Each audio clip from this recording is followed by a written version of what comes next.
Hello, my name is Lesli Van Milligan, and I'm here with a couple of colleagues and friends to share with parents and ministry leaders how they can use children's books to help teach children about the building blocks of faith. Mimi, why storybooks? Well, children are making meaning of their lives, and storybooks, the hearing of them, the telling of them, the retelling of stories, help children make sense of their world.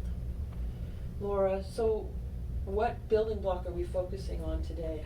Today we're going to focus on the building block of knowing and understanding. With all people, we want them to know God and by reading the Bible and learn to be in relationship with Him.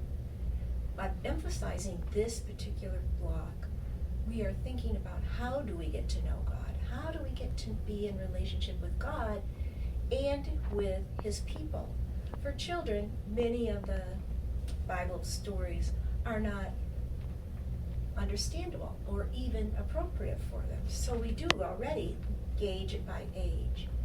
And with this building block, we want to help you find ways to gauge the age of the book for each child.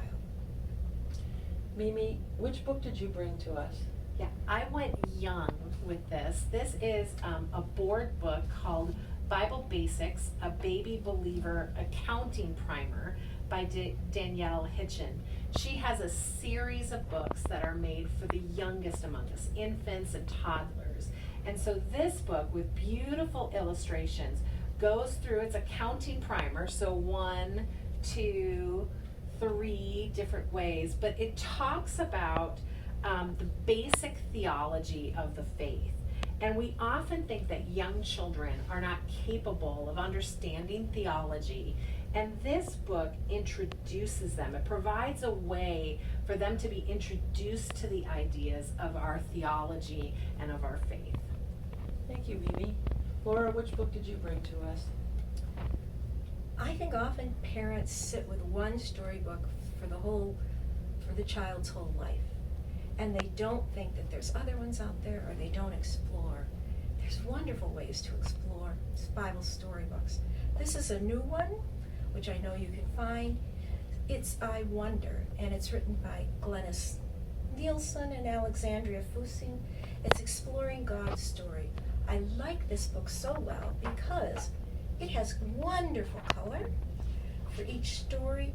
And frankly, the stories are relatively short. They don't go on and on forever. So in telling a Bible story, even with a young child, I maybe would just talk through the pictures. And as they grew older, I'd start reading the story until eventually they could read it themselves. But this book, and at the end of each story, there's an I wonder question. I wonder how I could let my light shine in the world. I wonder what would be like to hear Jesus teaching. I wonder how I can and put God first. Great questions about wondering that the parent can answer, the grandparent, and the child. I wonder. Thanks, Laura. I've been thinking about ministry strategies to actually get these books into busy parents' lives, and we don't always have the time to go look for different literature.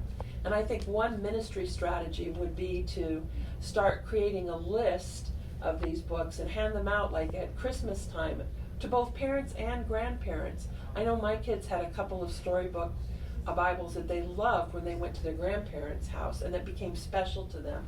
So having that list available every year of what's new, what's been vetted, if you will, so that it's an easy run to the bookstore to purchase these things. Thank you.